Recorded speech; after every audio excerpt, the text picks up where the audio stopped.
How many games do you think are uploaded to Steam every day?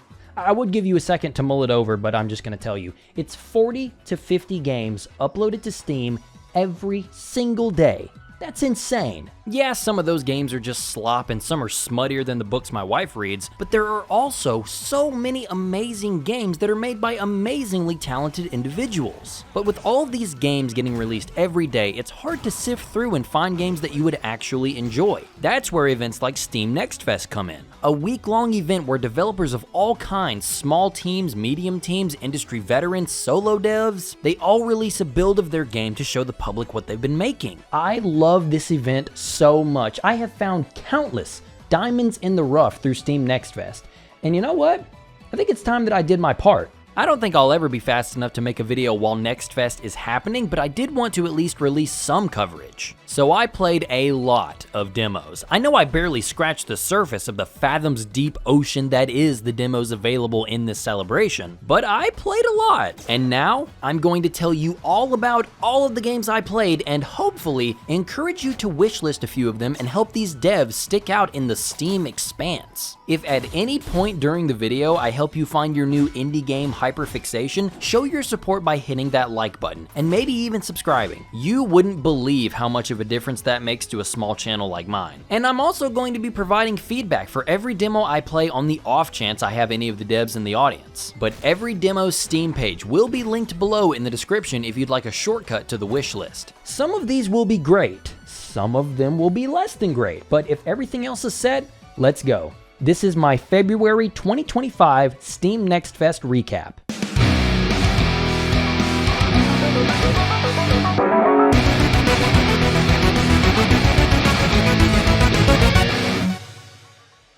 For regulars of my channel, a combo-focused stylish action game is an easy sell. Games in the same vein as Devil May Cry or Kingdom Hearts, which is why I know you'll love Genokids. I speak as someone who has actually played this demo before and adored it, even making a small video on it back in 2023, but my stance has not changed at all. This game kicks ass.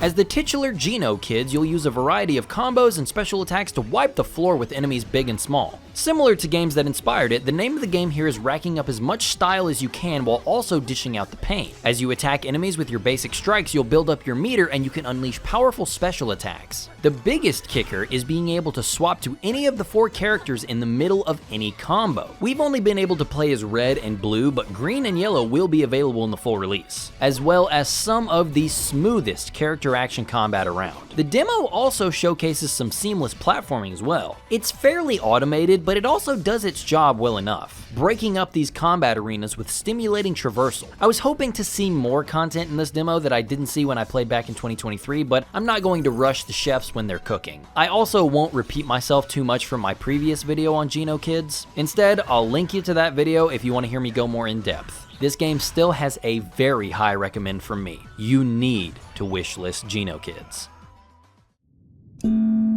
This is Hypogea, a platformer where you take control of a damaged robot in what appears to be a large underground tunnel. This robot doesn't have much of an objective at the moment. After being helped by another robot of similar construction, the goal is, I guess, to find a way out. To help him get around, this little guy has a hooked staff, with this leading to some unique platforming. Robot can jump, of course, but the staff gives him some extra height and reach. By standing on the staff and then jumping, it can reach higher than before. It felt kinda similar to the backflip or side jump in 3D Mario. The staff can also be used for a pole vault jump. This reminded me of the first tack in the power of Juju. Some tall structures will be too high up. Luckily, the staff can latch onto anchor points in order to scale these large constructs. I never played much of the original Tomb Raider games, but I do remember how Tomb Raider 2 felt on the Dreamcast, and this feels similarly weighty. The type of jumps where you squeeze that button and jam the stick forward going, this gives me that same feeling. The constant particularity of lining jumps up, pole vaulting, and then using the environment to make your way across large gaps is awesome. The level design is very creative, feeding the player's creativity, allowing them to make risky jumps and hook onto ledges to secure that small bit of extra distance. It's way more engaging than I expected it to be, and the game encourages you to explore too. Hidden around the world are what I assume are decommissioned robots, with your robot reading their memories and trying to piece together what went wrong in this world. I'm interested for sure, but I don't know if I would say the story has hooked me. Boo! You stink! The setting and the gameplay are more than enough at the moment though. I would highly recommend you wishlist Hypogea if it looks remotely interesting to you.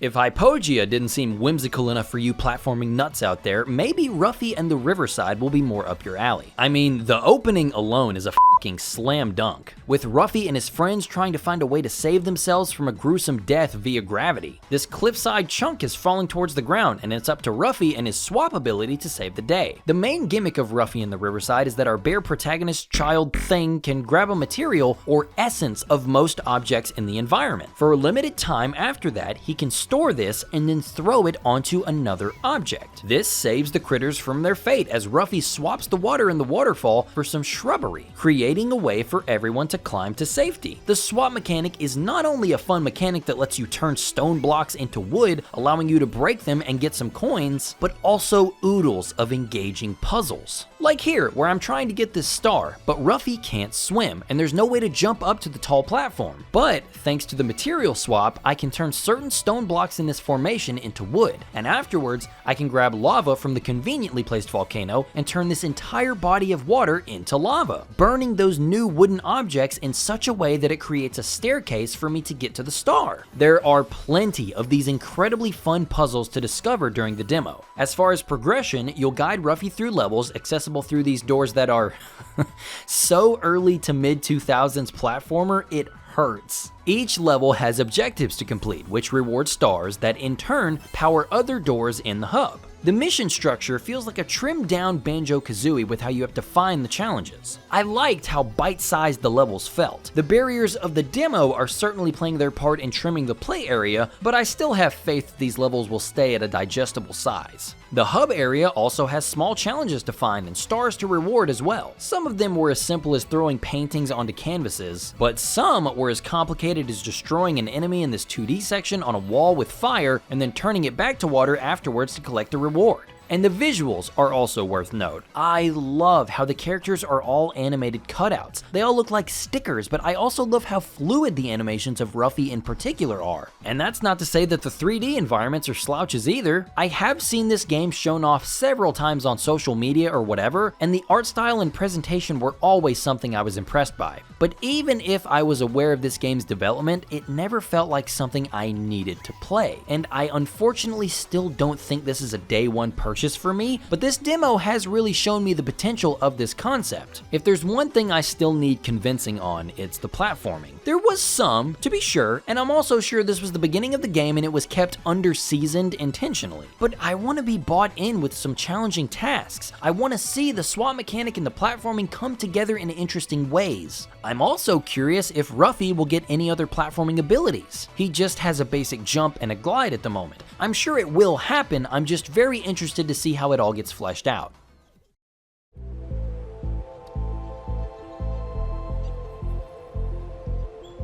Recently, I have opened my heart to the roguelike genre. Thanks to games like Dun Jungle and RoboQuest, my eyes have been stretched open and they cannot be closed from here on out. Which is why I was open to giving Megabonk here a shot. In the roguelites I have played up until this point, the player is responsible for performing well, exceptionally well even, using their knowledge of mechanics and their skill to overcome tough challenges. However, that's not what Megabonk is like. I was shocked to realize that there isn't even a basic attack button. The only things you control are where you move and when you jump. All of your attacks are automated. The enemies are also very basic. There are several varieties that will spawn in, but mostly all of them will just lumber around towards you slowly. It's a very simple game, all things considered, but it can get pretty damn addicting when the upgrades start rolling in.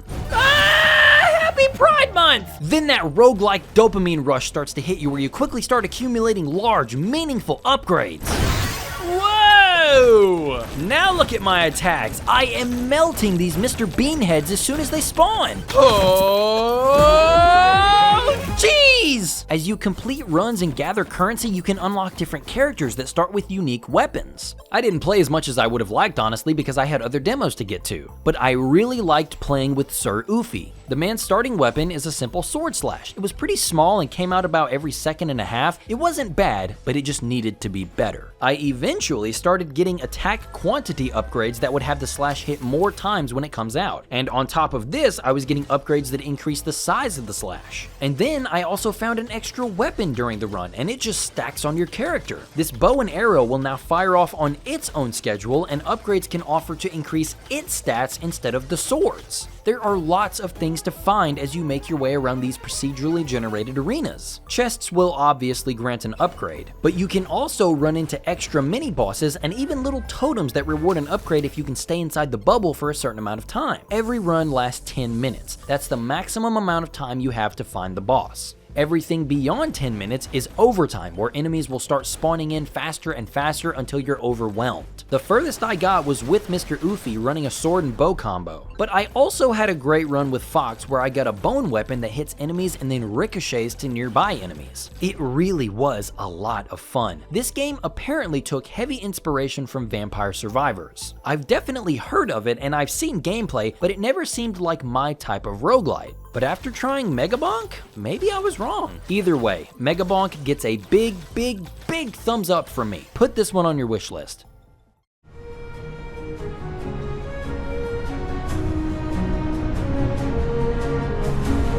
I've been known to enjoy the odd side-scrolling action game, and this demo, Shadow of the Swallow, looked pretty cool. You play as this samurai who's breaking into this Imperial castle for some reason. Right from the jump, I can't knock the game's visuals too hard. I admittedly love the way they play with the background and the foreground in a lot of these scenarios. It looks like a Chinese puppet show in a lot of ways. The backdrops are nicely rendered, and I like the use of modern lighting techniques. But if I'm being real, that's where the compliments stop. The puppet comparison is a cool aesthetic, but at this point in development, the character's limbs all seem so robotic. Like, it's obvious that they've got some kind of rig and model system set up for the character's limbs, where the character's body parts animate separately from the body. God, this is such a random sidebar, but I remember coming across this video where an animator on Bluey goes over how the process is done. And I had no idea this show uses models and rigs because Bluey is such a smooth looking show. Yes, I heavy with Bluey because my niece does too. Anyway, to tie it back around, this really isn't a fair comparison, I'm aware, but I can say this. I know this animation style can be gorgeous. It's just right now, the characters move too much like amateur puppets. I can't tell the difference between fights in this game and Team America World Police. This also bleeds into the game feeling bad to play. The player character can run left and right, jump, double jump, wall jump, attack with her sword, and parry incoming attacks. It sounds like a decent amount of options when I lay it out this way.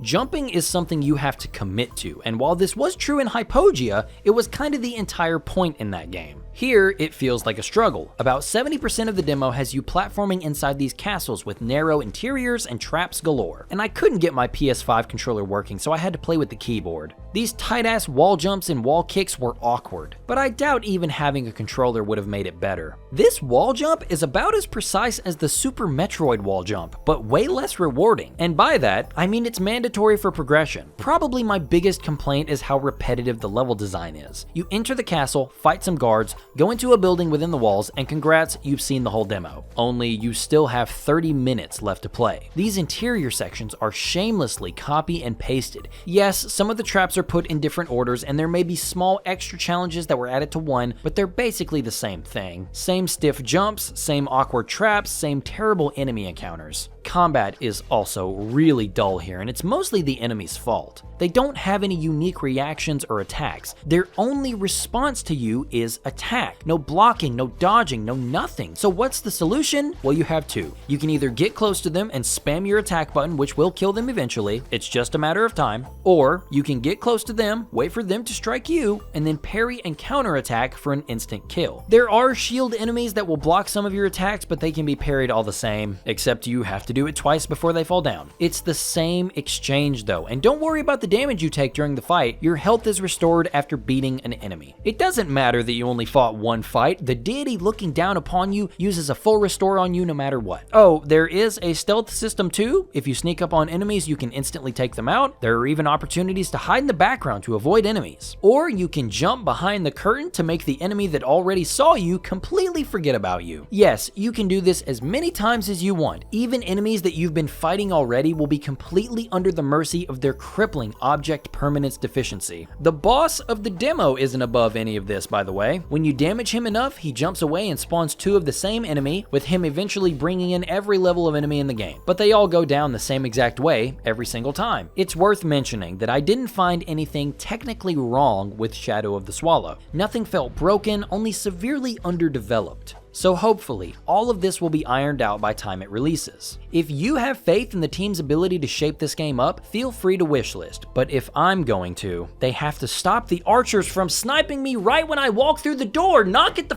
f*** off, ass.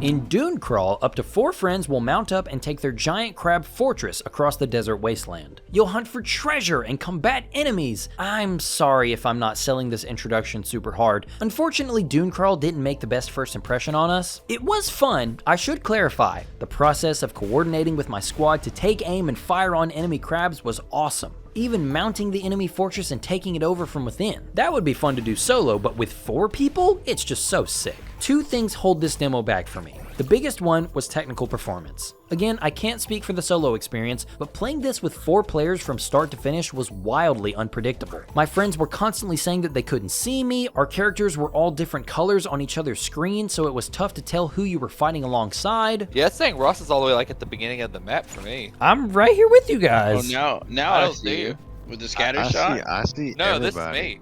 That's scatter I'm shot. right here. I have a bow and arrow, guys. I'm here. No, you're Wait. not, son. The frame rate was subpar, and I expected the performance to be more up to snuff if I'm being honest. And then second, I don't think I got a good taste of what Dunecrawl has to offer. The demo came and went within half an hour. In that time, we participated in some ground combat, skulked around the desert in our crab, explored one singular island, and destroyed one enemy crab before we were thanked for our time. I'm sure there could have been more things for us to see, we just weren't given the option before the demo ended. Dunecrawl elicits a Castle Crashers vibe, where your combat abilities are pretty limited and you don't have many options. But the fun comes from playing it with a group. I think this has more going on than Castle Crashers, just to put that out there. I think the act of finding new weapons and attachments for your crab fortress will give the game a much needed sense of progression. I feel like at the end of this game, I will be genuinely proud of what my friends and I have put together. We just couldn't take more of the lackluster performance. It's one of those that I'm awkwardly recommending you still keep your eye on. I would even say wishlisted if you think you or your group would enjoy running around in it. It's got my attention, but I need to see a lot more tidying up before I fork over the dollars.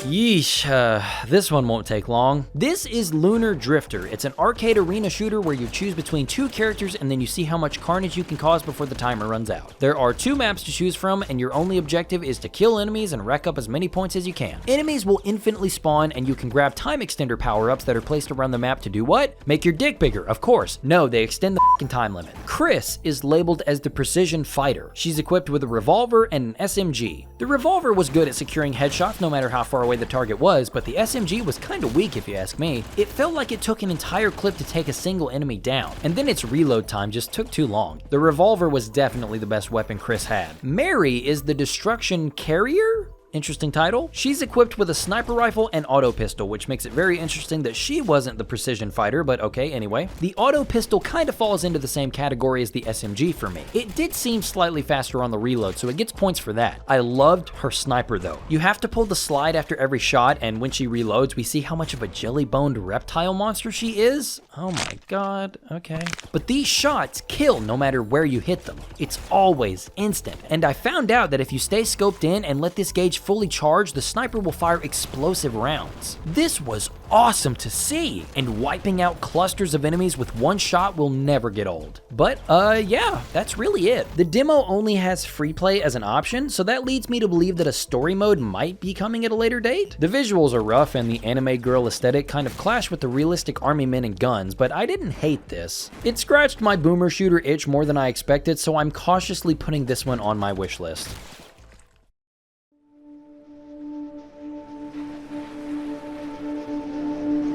While Lunar Drifter was obviously unfinished, but there was still some fun to be had there, RoboSamurai is obviously unfinished and I did not enjoy myself. RoboSamurai is trying to be a rank-based action game like Devil May Cry, but also has a behind-the-back camera. That's not a problem in and of itself, that was also the case for the modern God of War games, only in those games, the combat was actually fun, / it worked. RoboSamurai's combat system needs a lot of elbow grease. You have a light attack and a heavy attack. You can also change your combat mode on the fly by hitting the bumpers. These combat modes are supposed to be useful against specific enemy types in the game. The range style is supposed to be good against the beetle enemies, the control style is good for knocking enemies back but doesn't do a lot of damage. Agile is the fastest with lots of quick strikes, and power is the slowest and hits the hardest. None of that matters from what I've played because of the enemies and Samurai's defensive options. You can give the other stances a shot if you like, but the combos are so rigid. Every hit you do causes the enemy to stagger, which then gives you the chance to continue to hit them until they die. For this reason, the Agile mode is the best in my opinion. Sure, the power mode does more damage, but the swings are so spaced out that it's likely that the enemies will hit you through the combo, and it's impossible for you to cancel out of these attacks. The game says you can dodge attacks if you press the button at the right time, but it wasn't working for me, or it was very hard to determine when it would and when it wouldn't. Sometimes I would get the successful dodge text but still get hit. I don't know why this was happening either. If we had a block or parry maneuver, I could see this going way smoother. As it stands, combat isn't rewarding to master. The loop is... well, that's the problem. There isn't a loop. There is no call and response with the current system. It's just response. Slashing at the enemies with whatever combo you like the most until they drop. It's the main reason I didn't finish the demo. I assumed this big boss was the last fight, but I was so sick of this that I stopped before I beat it. It was just a boring fight of swinging at this thing while attempting to dodge its poorly telegraphed attacks to the best of my ability. Then, during the fight, you have to run away and destroy some batteries to make it vulnerable again, and oh my god, the platforming. So I really do like the speed aspect of the platforming. Samurai's travel speed is determined by what combat mode he's in. And while in Agile mode, he'll be zooming around at the speed of sound. This has the opportunity to lead to some entertaining platforming, and sometimes it does. It does it in an awkward feeling and janky way, but entertaining is entertaining. You won't really be moving too much when in midair, so these huge leaps over bottomless pits are very stressful. The camera placement doesn't help this either. This is one that really kills me. In platforming, it's not a huge deal because it never got in my way when lining up jumps. I could see this being a nightmare when combat and platforming have to mingle later in the full release, because in combat, this camera makes no sense. Look at all of this negative space to the right of my screen. The left side has Samurai, all the damage numbers I'm getting on the enemies, my rank, my health, my special meter. It's too much. I did end up getting used to it, but not in a I finally see the genius type of way, more of a it's not good but I can manage type of way. The game has potential, and if the devs are watching, please keep working on it, making it a better experience. I think it would behoove you all to center the camera on Samurai and put it a little further above him if possible. Lean into the Devil May Cry side of things. I'm sure that would lead to some level design, particularly the low ceiling and vent sections needing to be reworked, but I think it would lead to a way better feeling game. I'll definitely be keeping up with the development over on Blue Sky, but I'll need to see some big improvements before I'm bought in.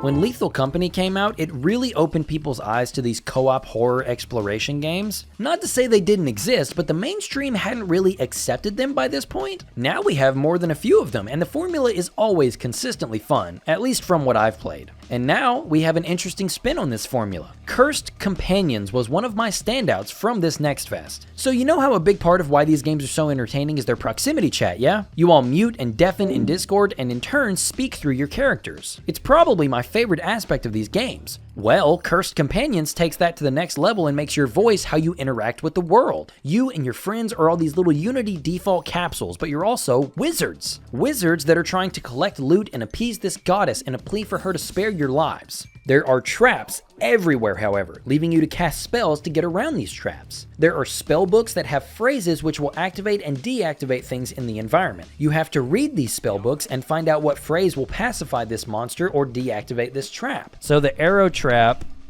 It's okay to go ahead. It's okay to go ahead. It's okay to go ahead.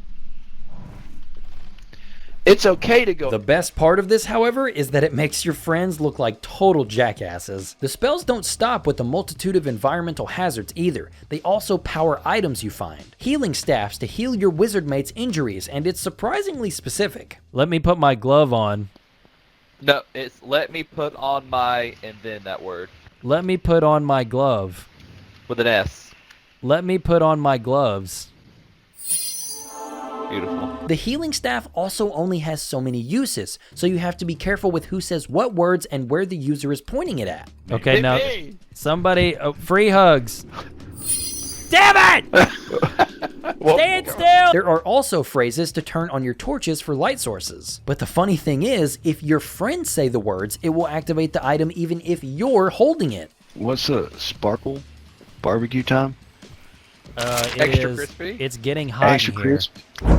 There weren't many support items to utilize in the demo, only the healing staff, the torch, and the 2 codexes. One tells you all the spells for the traps in the dungeon, and one holds all the spells for the player's items. You won't be able to just memorize the words and then leave the codexes behind though, because the spells change periodically throughout the run. So the codex guy has to keep the team up to date with their new incantations. Surprisingly, runs don't devolve into nothing but your party shouting spells left and right. It's all got a great balance to it. More often than not, you have to watch what you say, because the magical artifacts I mentioned, the things that you have to offer to the goddess, they're all cursed. Meaning that there is a word or phrase attached to them that will harm the player holding it if the word is said by anyone around them. Okay, so...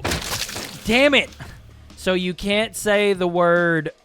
I can't even spell it out. So you guys do not say the word, that comes... Let me see if you can... That comes before L. O. J? What? Yeah. Okay. Ow! Don't say that!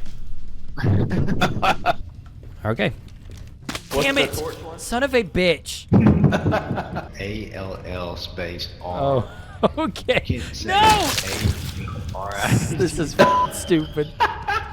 These cursed objects really do make the game so much more fun. You would be surprised how entertaining it is to try and explain what phrases your friends can't say. And playing and casting spells was way more interesting when I actually understood how the cursed treasures work. Unlike here. Yeah, we need to get out of here. I think we got some good treasure. Because... Ah! What the f was that? Dude, I don't know. You've been damaged by the treasure curse.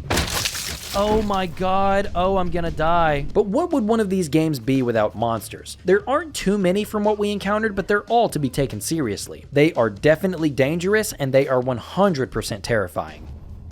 Oh! Oh my god. Oh. I don't like this game anymore. I don't want to turn around. I'm gonna die. Nick, if you are watching this, I am genuinely f***ing terrified. What the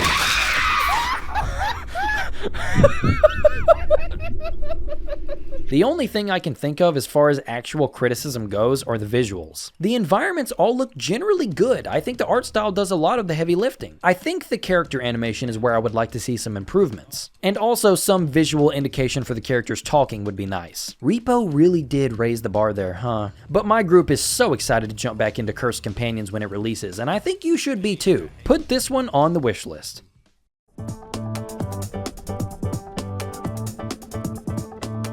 Let's do another banger while we're at it. This is HASTE Broken Worlds, and I've actually been aware of this game's existence for a while now. Landfall Interactive have been pretty great about sharing behind the scenes stuff on HASTE development. There was a time when this game featured multiple playable characters, each with their own unique abilities. Now the main character's been set in stone and given all of the old characters' abilities. The game used to be a multiplayer battle royale where you would have to outlast your opponents. Now it's single player only and much better for it. All of this is to say I've had the privilege of watching this game grow up, and now for the first time I get to try it for myself. And damn, they've been cooking.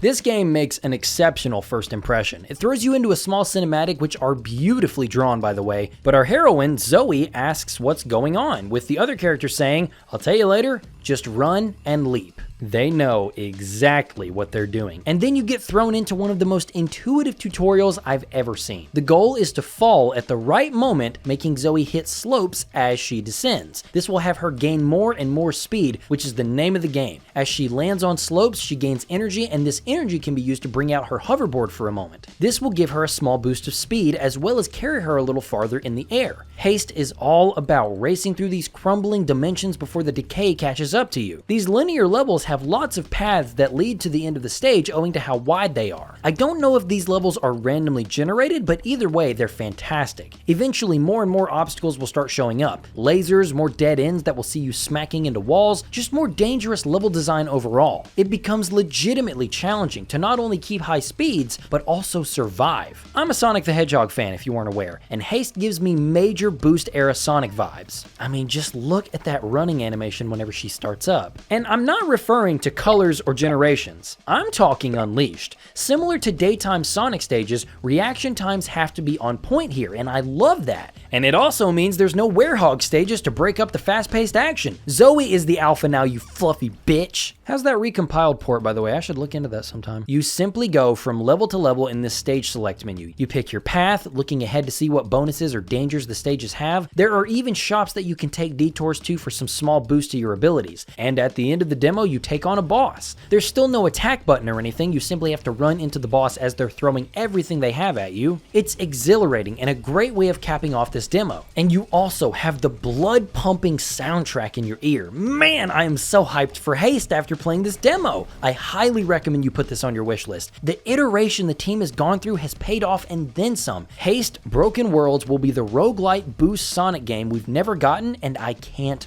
wait.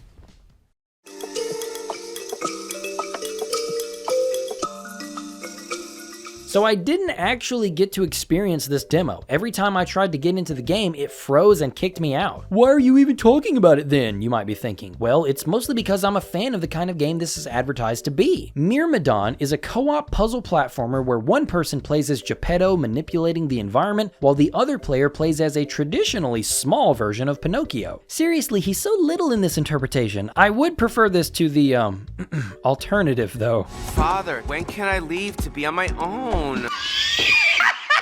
If there's not a level where Pinocchio has to traverse a bottled ship while Geppetto rotates it or something, this game has wasted a golden opportunity. But I adore games like this if you weren't aware. I made a whole video on It Takes Two. I look forward to playing Split Fiction with my wife soon. Unravel 2 is gorgeous, as well as just being a great puzzle game and platformer. I have 2 separate asymmetrical VR platformers I like to play. I'm down for this game on concept alone, and I encourage you to wishlist it if it looks like it's up your alley as well. I have faith that Myrmidon will be another solid co-op platformer.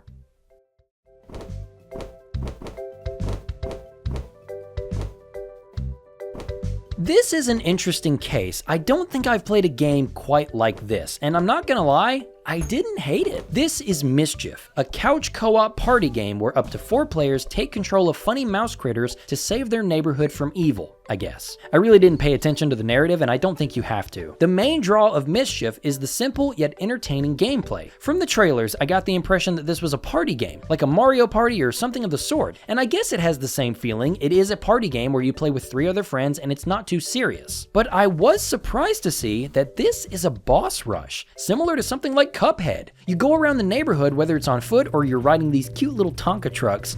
Now, Nick, tell me if I'm crazy, but is this sound some dude just going?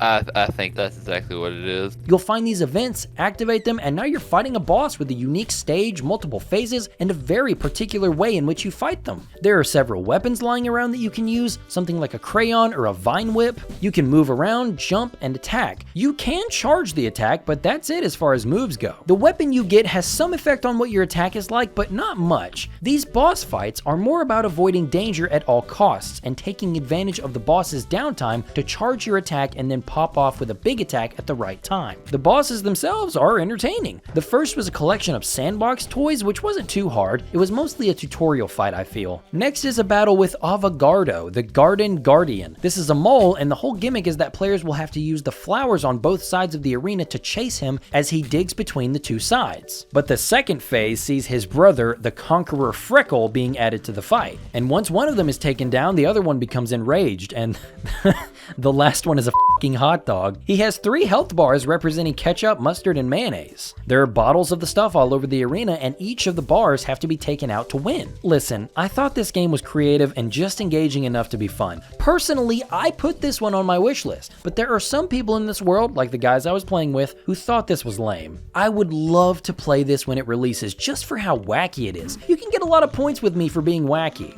I would appreciate the opportunity for online play. I appreciate the focus on couch co-op, and Steam Remote Play works well enough most of the time, but I like having my own screen. It's not the end of the world, but it's just a request. Other than that though, Mischief gets my surprising stamp of approval. I look forward to seeing how far this project goes. What the f*** is this game? This is something, alright. Haters be damned. Rise of the Rebellion has a lot of promise, but I need to see a lot of polish before it gets my money. Let's get the biggest talking point out of the way first. This game is apparently being co-developed by ex-From Software talent, one of the designers of Dark Souls 3's DLC specifically. Now, I'm not one of those people who thinks that just because someone from a legendary studio is making something new, it means it's going to automatically be amazing, but I do think it's a good metric to derive what the demo might be about or play like. But let's get a little more in depth. When starting the demo, we're told to head towards the Rebel Dragon. And then we're hit with an opening shot where our character awakens to find themselves in a prison, kinda unsubtly referencing Dark Souls 1, but again, I don't mind this. It feels like an acknowledgement and a nod to their time at From Software. My biggest legitimate complaint comes immediately afterwards when I first get control of my character. Holy shit. I see the settings need to be tweaked. I end up turning the settings down as low as they could possibly go, and I'm still getting these sub 60 frame rates. I don't think this game is that graphically intensive, so this is something I need addressed pretty soon. I even found that there's no way to adjust or turn off motion blur in a game where the camera is swinging all over the place. This is another huge thing for me. If I'm going to play a game where the combat is as fluid and fun as this, I need the visuals to reflect that, and right now, they don't. And just to reiterate how I feel about this motion blur. Oh, I hate you. As far as actual problems, that mostly covers it. Rise of the Rebellion's biggest strength are its extremely fast-paced battles.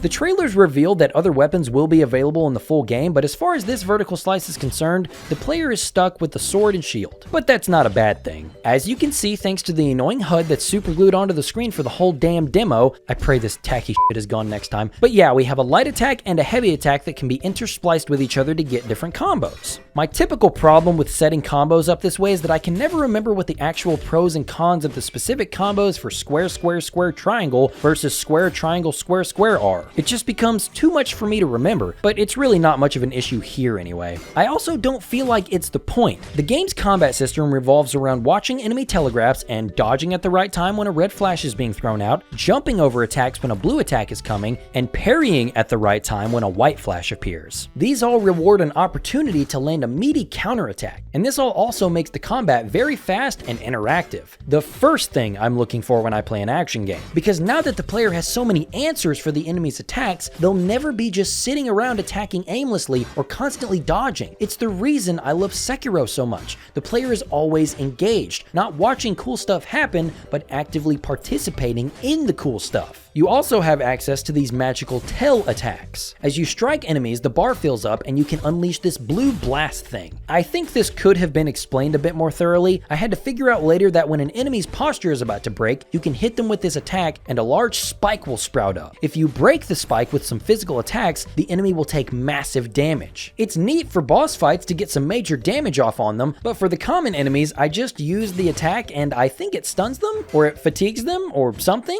I'm not entirely sure, sure, there's a lot that could stand to be elaborated as far as mechanics go. Like, why did this guy start glowing white when I parried him? I now know that it's because his posture was emptied and I could hit him with a tail attack, but I didn't know any better right here. Level design was really nice too, nothing crazy, but plenty of small diversions and secret routes that led to treasure. I don't think I understood what some of these items did because, again, I don't think this demo does a fantastic job of teaching the player, but exploration for exploration's sake is always welcome. This game has me pretty excited, not gonna lie. There are a lot of things to fix, don't misunderstand me, but there are also so many things being done right. The combat is super fluid and surprisingly in-depth for a demo. There are even small things that From Software themselves haven't implemented yet, like terrain vanishing and allowing the camera to pass through so you still have a good view of the battlefield. I also love seeing enemies that are able to hurt other enemies, adding another layer of strategy to fights. My action game bias is speaking pretty loud here, but this is in my top 3 most anticipated games from this Next Fest. Put Rise of the Rebellion on your wish list. I don't want to be mean because there are some folks who worked very hard to make this game, but it is so not my thing. This is a difficult game about letters. I've got to give credit to the concept because it's what drew me to give this a shot in the first place. In the world of preschool graph paper where I assume the toddlers and snot rocket masters are learning their alphabet, the letters themselves are having a bit of a crisis. The evil question mark king has stolen the letter B because he's tired of stories being uncontrolled and running amok. The other letters then set out on a journey to rescue B and stop the question mark king. I didn't make it past the first f***ing screen. So the game is one of those challenging platformers that streamers play to rage at, right? Similar to Getting Over It or Chained Together, except this one has a gimmick that I thought was cool. You can press any letter on your keyboard to change into that letter, aside from B of course. So that means you could use something like the letter V to secure yourself on top of any jagged ledges. That's neat, but this game is still frustrating, which is the point, but this is not for me. I dig having to use quick reflexes to switch to a letter like L to fit into a tight space in the middle of a jump or something like that, but this is not the kind of platformer I'm into. If I can't spin dash or do a triple jump or even use a grappling hook, it's an uphill battle for a platformer to grab me. Even one with as much of a neat gimmick as this. Wish listed if you want, but I'm going to pass. I hope everything works out for B though. He seems like a good enough guy.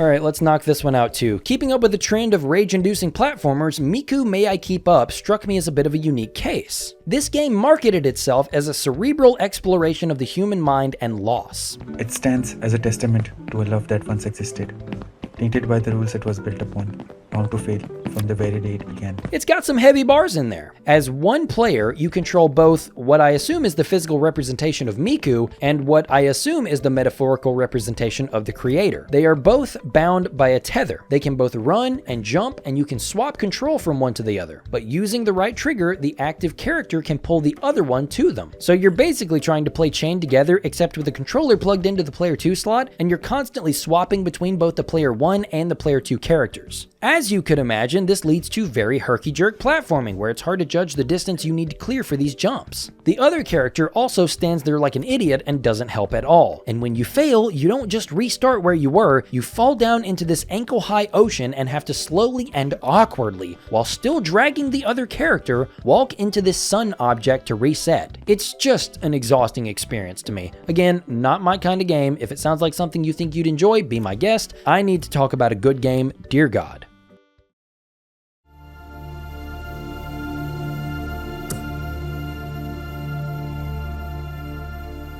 I am a huge fan of survival crafting games. By a wide margin, my favorite is Valheim. But there are several more that I love too. I love the high maximum player counts and the freedom groups of friends have when learning the systems of these large sandboxes. Now, the problem with most of these games is that a lot of them are in early access for a long time while the developers finish the content. I am over the moon excited for Valheim's 1.0 release later this year. I even plan on making a video for it. But right now, we have a new contender on our hands, Lost Skies. Your party spawns in this futuristic chamber, and you emerge onto a floating island in a sea of similar rock formations, all floating in the air. To begin, similar to other survival craft games, you all have to scrounge up resources in order to make something that will help you traverse the rest of the game. The player has the base ability to climb anything and everything right out of the gate. It's like Breath of the Wild, but even less limited, as your stamina doesn't diminish when climbing. You're free to climb as far and as much as possible. You can also attack as you would expect. Just be careful and make sure friendly fire glider is off.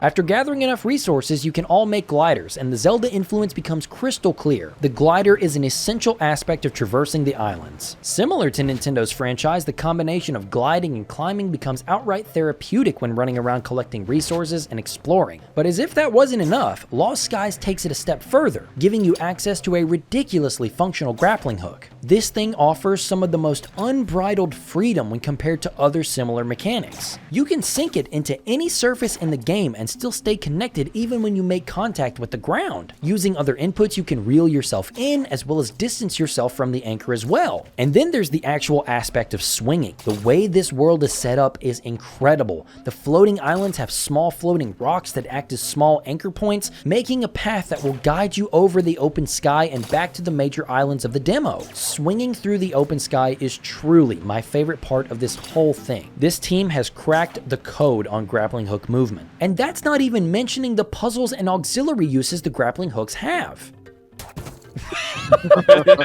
There will occasionally be power grids that have to be brought back online, and using your grappling hook you can attach to the power source and then wrap your lines slack around the pillars to power the system back up. And then you'll eventually craft gravity wells that can make moving large objects easier. You attach the wells to the object and then grab the floating object with your hooks to pull it away. None of these interactions are complicated or even very interesting on the surface, but it's the fact that it's all wrapped within one mechanic that it gets such high praise from me. To circle back around to combat, Melee does feel a little disjointed. The basic attack isn't much besides a means of bullying your friends. Alright. You mother... Quit with this shit! I can't. Hey, I didn't even hit anybody. I'm trying to break it up! It made hunting small animals a bit of a chore, as you can imagine, but that all changed when we found the real way this game wants you to attack. Oh, shit.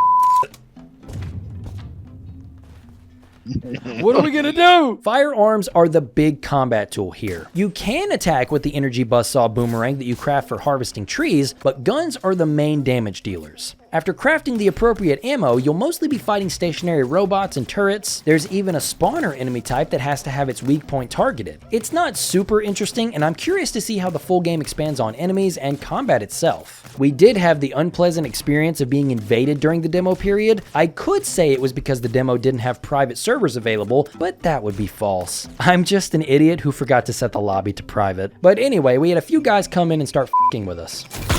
Oh my god. The battle with Milky Feet was long and drawn out with lots of ammo wasted to kill him, but eventually he left. But immediately after that, remote player joined Wood 4. Someone else is here. He was bullying us for a while, but then we turned the tables on his ass. He's getting away. We probably spent a good 15 minutes just pushing him down and killing him in the room where all the players spawn. It was pretty entertaining, but the whole time we were doing this, I couldn't help but wonder, why doesn't he just leave? Genuine question for people who grief in these games, if you're losing this badly, why do you stay? Ross, whenever you make your video about this, you just need to pull a clip of like lions f***ing with a hyena. As far as the crafting aspect goes, I was expecting more base crafting than there actually was. Maybe it is there later on down the road, but it's not here now. Instead, the big thing that you'll be constantly gathering resources for is your sky ship. We didn't get the chance to participate in any sky battles, unfortunately. I think there was one at the end of the demo, but we went way off the rails and probably missed it before moving on. And the amount of pieces you can attach to the ship are also pretty limited right now. But as a baseline, this is so cool. The feeling of flying around these islands with your crew, manning cannons, jumping off to explore the ground, it just screams at me in the best possible way. Being able to hang off the ship with your grappling hook and just admire the scenery while someone else is piloting was unbelievably sick. I am so bought in. The only real concern I have is the content, because getting the ship was great. It was a good collection of objectives that built upon each other. It was a progression that kept us focused on objectives. And I also know that a big part of these games is being able to make up objectives for yourself without the game necessarily telling you to do them. You have to know, like, oh, okay, my crew needs this, so I'm just going to go do that. But where I'm worried is the continuing escalation of events. Like in Valheim, for example, you have the biomes that get progressively tougher, and then you beat the boss to get an item that allows you to tackle the next biome. I'm curious if this this game will have biomes or areas of the map that get harder. I saw that you can currently download an island creator for Lost Skies on Steam to make islands and play yours or even one from the community when the game launches, but to me, that sounds less interesting than exploring a procedurally generated world or even a handcrafted island made by the developers, with challenges and tough encounters to overcome that progressively get more challenging. I'm definitely going to put this one on my wish list, but I will be very interested to see how they approach the world in this game. Either way, Lost Skies looks like it's going to be a real contender in the survival craft genre.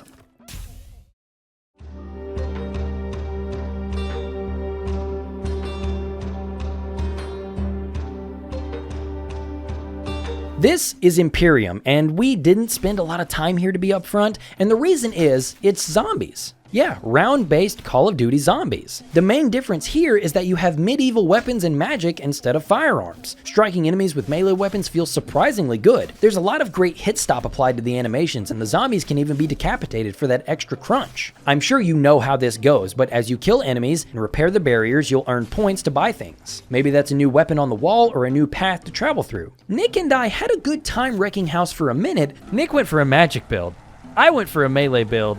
Oh god! Oh my heavens! There's toddlers in this game. But then my biggest concern started showing up. I assume this is a static map. Maybe more would be added post-launch or at 1.0, but at the moment, I worry about how much this will hold my attention. Each Call of Duty game that features zombies has multiple maps with multiple routes and secrets to find. And that's a great value with plenty to keep you coming back to the same map. And with our limited time, I see that Imperium has that. I see the multiple routes and the extras, but the thing is, zombies is a side mode in games that are way larger. I would need to see Imperium add a story mode or some sort of linear mode to make actual progress through. Maybe some don't need that type of stable progression. An arcade mode like standard zombies is enough. But for me, I need to see a needle move and for things to continually be unlocked. If it looks like something you'd be into, I can confirm the gameplay is up to snuff, with spells and melee attacks that feel great, but the only thing is the structure has not sold me yet.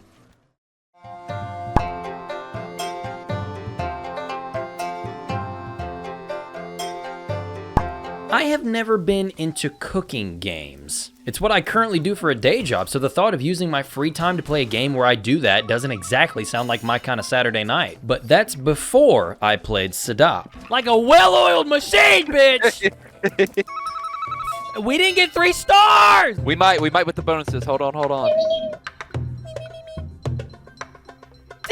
In this Southeast Asian-inspired cooking adventure, you and a friend will take control of Som and Gon, 2 culinary geniuses who open their own traveling food truck to make food for the residents of this tropical island. If you're familiar with cooking games, I would imagine this is pretty standard as far as they go. You'll get instructions on how to cook certain dishes, and you have to run around the kitchen to gather the ingredients, prep them, and then cook them in the right order. Only in SEDAP, you have a much larger play space to work with. You're running around a small chunk of the island to kill chickens or harvest fruit. See, the 2 characters actually have their strengths. Gon is the warrior, and no, I've never seen Hunter x Hunter, so I won't be making any references. Sorry to any of the weeaboos in the chat. He does more damage to animals and enemies, he can forage fruits faster, he's most comfortable outside the kitchen, in other words. Meanwhile, Som is the queen of the kitchen. She gets increased progress on the cooking of dishes like rice and things that require the wok. Both characters can do both types of tasks, but it's advantageous to know where your chef works best. The orders are great at easing you into things too. You start out with just chicken and rice stir fry, which calls for someone to grab some rice and put it in a wok along with a chicken. The chicken needs to be killed and chopped and then added to the wok, but that's it. That's the order. And then tea is just gathering tea leaves and letting it brew for a short time. But eventually things get way more complicated with killing really tanky pineapple turtle enemies for the pineapple. Then you have to add chicken and rice to the wok and cook it, while you also have to pick mango, chop it, and then add it to the rice. But whoa, we also have vegetable stir fry up, so we have to pick the vegetables, chop them, pick a pepper, and add it to the wok on top of the matcha that's coming up. It becomes very intense pretty quick. It also becomes more fun the more intense it gets. Nick and I were eventually in such a crazy flow state by the end of the demo, it was so much fun. Again, I never expected a cooking game to grab me like this, but SEDAP did. I think it's how limiting the kitchen to 2 players with clear-cut strengths and weaknesses makes it all feel. It's controlled chaos, and it's awesome to harness that. I give this game a pretty high recommendation.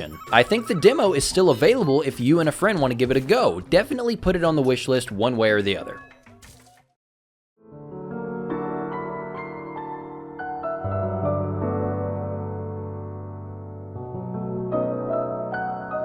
Of all of the demos that I didn't finish, this is the one that hurts me the most. A low poly game where you take control of a baddie with the thickest of thighs to explore liminal spaces where gravity is at your control. The main section of the demo takes place in this wide open room where twisting walkways are intertwined with other structures and waterfalls galore. You can walk on them, sure, but if you continue to walk along something that's slowly bending, gravity will follow you, keeping you constantly stuck to the top of the structure. This is really fun to mess around with because it's not limited to curved structures. No, if you approach a 90-degree angle, you'll still stick to the surface like in Mario Galaxy. But Stephanie, the main character, has a couple of other tricks for this demo. She can lock gravity and keep it to where whatever she's standing on, gravity will behave like this is the ground until she unlocks it. And then there's also the gravity well, a square column that can be placed on a surface if given enough space. Then the gravity within that small radius will shift, shooting anything within that well down that direction. The gravity stuff is really cool. I was already into this when it was just a somber exploration game, but then later in the demo you're introduced to combat, and it felt really good from the one enemy that I fought.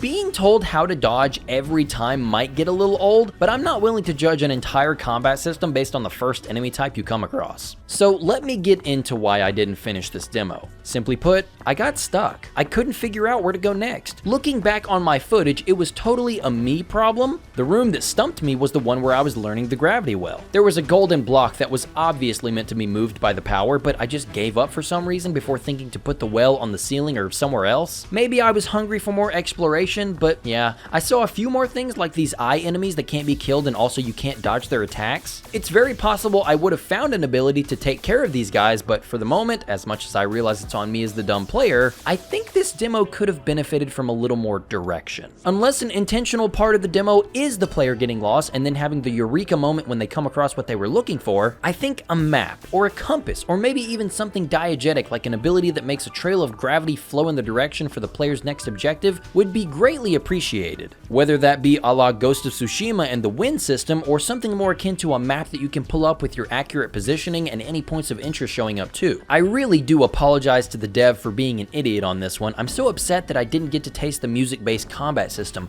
I would have loved to get more in depth with that. As it stands, I recommend you wishlist Metro Gravity, and also probably go watch a better breakdown of what you can do in this demo. Or hell, just go play the demo for yourself. It's still up even though Next Fest has ended. Ooh, just a few more demos to go. Let's wrap this up.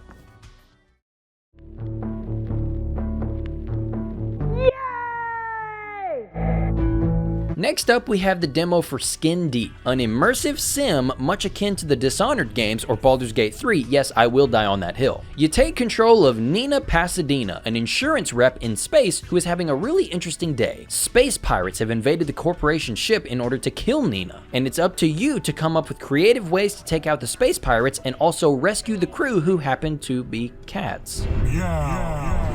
Each mission will see you sneaking around in vents and under tables to try to eliminate the space pirates while also finding keys for the cat prisoners' confinements. The space pirates aren't invincible. In fact, they fall to some pretty run-of-the-mill Saturday morning cartoon buffoonery. You can find boxes of black pepper and throw it to make a cloud that will cause nearby pirates to sneeze. Nina can use this opportunity to pounce on them and run them into hazards in the environment. After they've been knocked unconscious, their Skull Saver system kicks in. This is a state-of-the-art technology that can regenerate their body if their head can make it back to a certain spot. You must remove it from the ship, or she'll regenerate. Flush her head down the toilet, Nina. It doesn't even have to be that specific. You can flush their heads or throw them in the garbage chute. Whatever gets them off the ship and keeps them from regenerating. It is incredibly fun when playing this as a stealth game where you're using all that you have access to in order to take care of business in the most efficient way. Getting injured also means you have to heal yourself in unique ways, like pulling glass out of your foot if you step on a broken window, that type of thing. If immersive sims are your jam, if creating unique and interesting solutions to problems is fun to you, then I think you're gonna have a grand time with Skin Deep. With how wacky and zany it is, I think I would too, but my only hang-up is the same I had with Dunecrawl. I have very high hopes for this game and I sincerely believe it will deliver, but this demo didn't give me a good enough sample. I needed to see the systems interact more than what I was offered. The trailers and the way the game operates now gives me faith, but I want to see it for myself. Still, put Skin Deep on the wish list.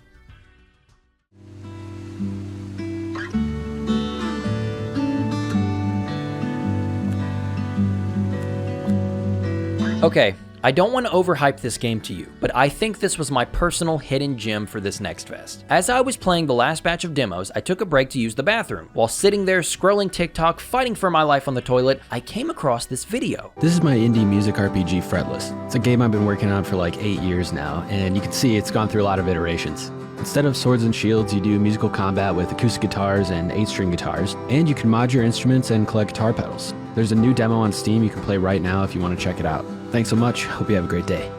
This is Fretless, The Wrath of Riffson, a music-focused, rhythm-based RPG. If any of my regulars remember when Hi-Fi Rush came out and I called it my personal game of the year before the end of the year, that's kinda how I'm feeling now. I don't know, maybe I'm just a sucker for a good rhythm game that's been mixed with another type of gameplay that I love. After starting a new game, we're shown this introduction animation that is so early 2000s Newgrounds, it hurts. I love the way this looks because you can tell it was made with love. But in the game proper, we find our protagonist Rob catching an announcement for Super Metal Records Battle of the Bands competition. And just like that, Rob grabs his guitar and leaves his small hometown to head to the competition. I don't want to go too in-depth with the story since I am absolutely going to be covering this game when it officially launches. For now though, there isn't much to say on it. Rob has a dream and he has all kinds of people in his small town that are worried for him but who also want to see him succeed. He eventually runs into opposition in the form of creatures in the forest as well as a few goons who say they work for Super Metal Records. Obviously the company is up to no good and it's up to Rob to stop them, or at least see what they've got going on. And I suppose I should outline why exactly I am so in love with this game. This is a turn-based RPG, but you're not only picking commands, you're timing button presses to make your own attacks hit harder, but also block damage from enemy attacks. It's obviously taking some heavy inspiration from the Mario and Luigi RPGs. So far though, we're only taking control of Rob, and I don't think we'll be recruiting any more party members if the Steam page is anything to go by. But that's totally fine because Rob has a lot going on. At the beginning of each turn, you'll draw 6 riffs. These are essentially commands. Some hit a single target, some hit every enemy on the field, and some might even grant temporary buffs or shields. Each turn you can choose up to 3 riffs, and then end your turn, which will play all of the actions out in the order you selected them. You'll eventually find more riffs that you can equip to a particular instrument. This is one aspect of the combat that was immediately addicting. Even 30 minutes into the game, you've been given these synergies with your attacks, like Hollow Body Slam, which does damage equal to your current amount of shield. So I load up 2 skills that give me shields before I use that move at the end. And depending on what instrument you have equipped, you'll gain a different passive ability. The acoustic guitar you start with does double damage on the 6th hit. Not the 6th skill activated, the 6th hit. And the acoustic guitar has a move or two that attacks twice in the same skill, so you have to think ahead. And the bass guitar, my personal favorite weapon in the demo,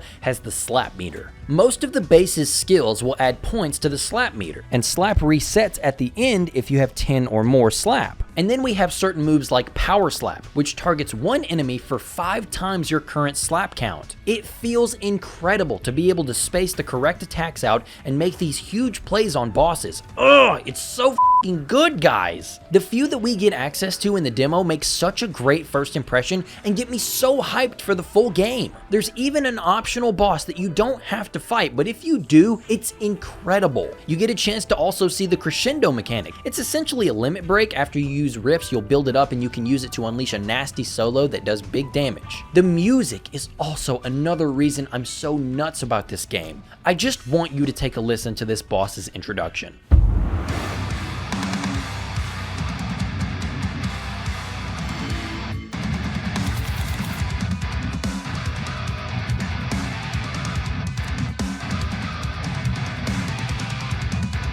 That shit absolutely rips! And each boss fight is different, and the basic battle themes change depending on what instrument you have equipped, and oh, I love the acoustic guitar one.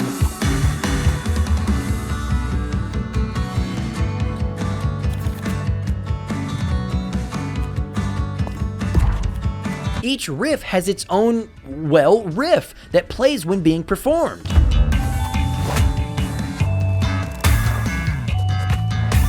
The sound design in general is just so awesome. Exploration is also so rewarding. There's the aforementioned optional boss that I stumbled across, but there were also so many hidden trinkets or treasures that rewarded me when I went off the beaten path. I have such high hopes for this game that I can tell you now, when it releases, I'm going to be sad it's over. That's not to say I expect it to be perfect, but it's got a lot of what I look for. As for the things that I'm not so sure about, I am worried about the longevity of enemy encounters. Rob doesn't gain traditional experience points after beating enemies. Now, I personally don't have a problem with this. Leaving the enemy power levels specific to a given area makes it easier to balance. Same thing for the player character if experience grinding isn't a thing. The only thing that increases damage is the instrument you're using and any mods equipped to said instrument. But this introduces a concern. Towards the end of the demo, when I was exploring the Dissonant Thicket, I had to leave and re-enter the area a number of times. I could run past most encounters, but there were a few instances of having to refight the same battle a few times without any rewards besides some money and consumables. It wasn't that big of a deal right now, I'm just worried about how repeat fights might become tedious if the monotony of the encounter compounds with the lack of any permanent reward. That is pretty much the only issue I can see with Fretless at this time, however. This is my de facto hidden gem right now. I am unbelievably excited to see this developer finish their vision after so long, and I'm excited to play it. I beg of you, put Fretless Wrath of Riffson on your wish list.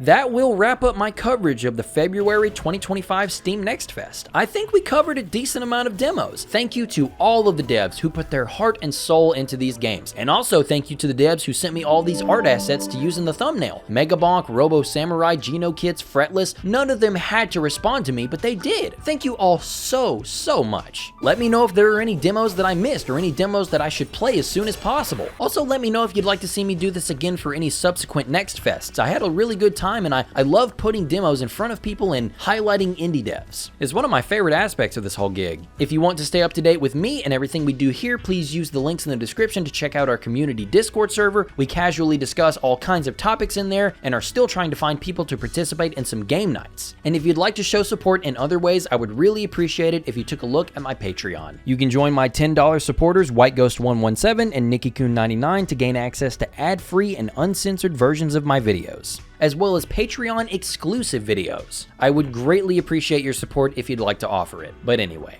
I appreciate you for watching, so thanks for stopping by and have a great day.